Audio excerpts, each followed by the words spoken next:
Hey guys, welcome back to today's tutorial. So today we are painting a very simple forest scene, but the real focus on this tutorial is the light.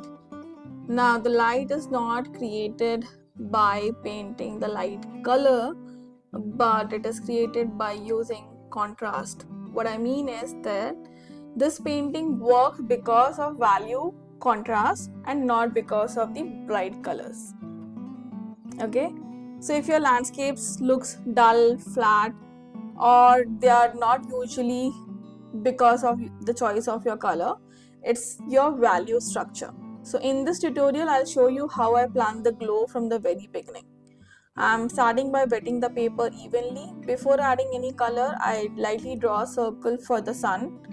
This is important, and you see that white that I've left, that's the paper white, that's the glow that we are aiming for. Now this is important. In watercolors, you cannot add light later. You have to preserve it from the start. So this circle becomes the brightest area of the painting. Everything else will be built around it. Now there are two ways of doing it. Either you leave the paper white if you want that sharp brightness, or you do it by painting the lightest color, or you do it by lifting the colors from that particular area. Already the hierarchy is decided now. Light first and everything else is secondary. Now I am adding the sky wash. Notice I am keeping the area around the sun lighter. Now I am adding strong pigments near the center. Glow happens when darker values sit next to light.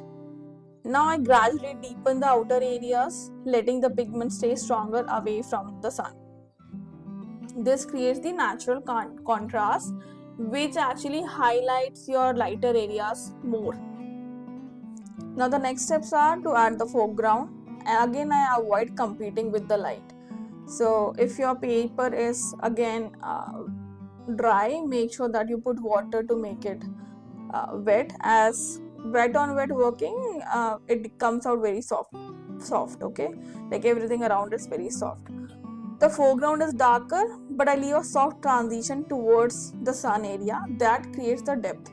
If the midtones crowd the highlight, the glow will disappear. So I keep the midtones slightly away from the brightest point.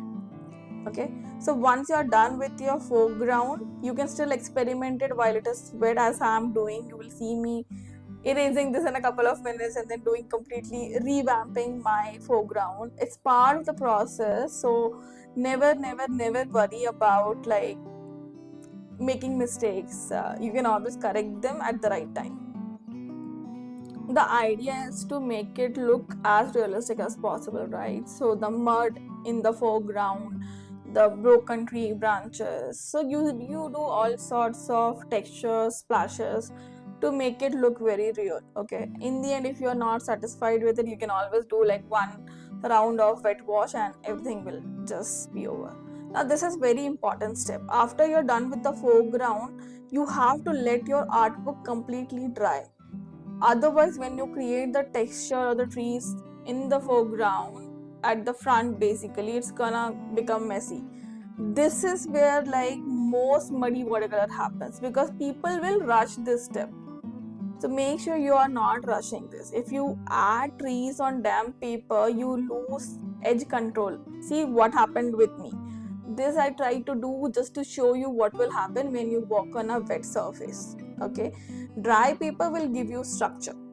Now I begin adding trees one by one. This would be a lengthiest process because there are so many trees. Okay, and I also want you guys to notice that never make the trees in straight lines, because in nature nothing is drawn by measuring from scale.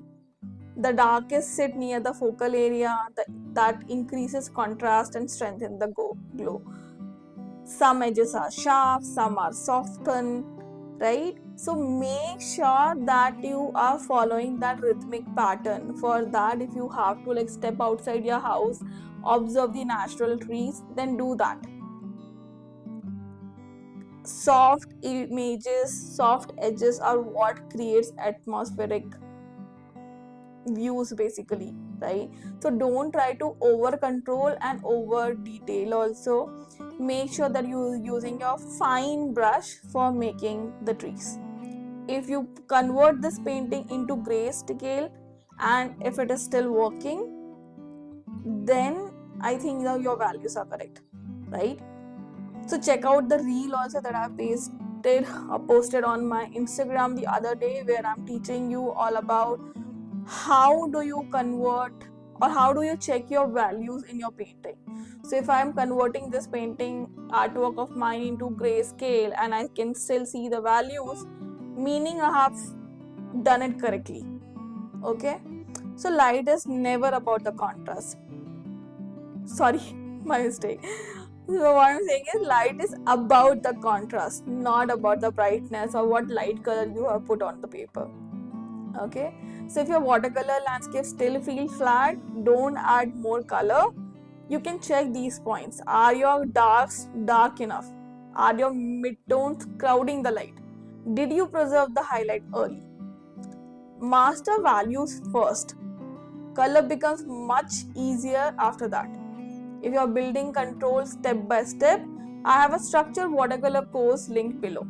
If you're still practicing this, we are discussing value planning inside the free community as well. Take your time with it. Watercolor rewards patience. And I'll see you guys in the next video. I really hope you enjoy this. If you are trying to recreate this one, please share with me. Share it on your socials and tag me. I would love to see your work and share it on my Instagram stories. Bye guys. Happy painting.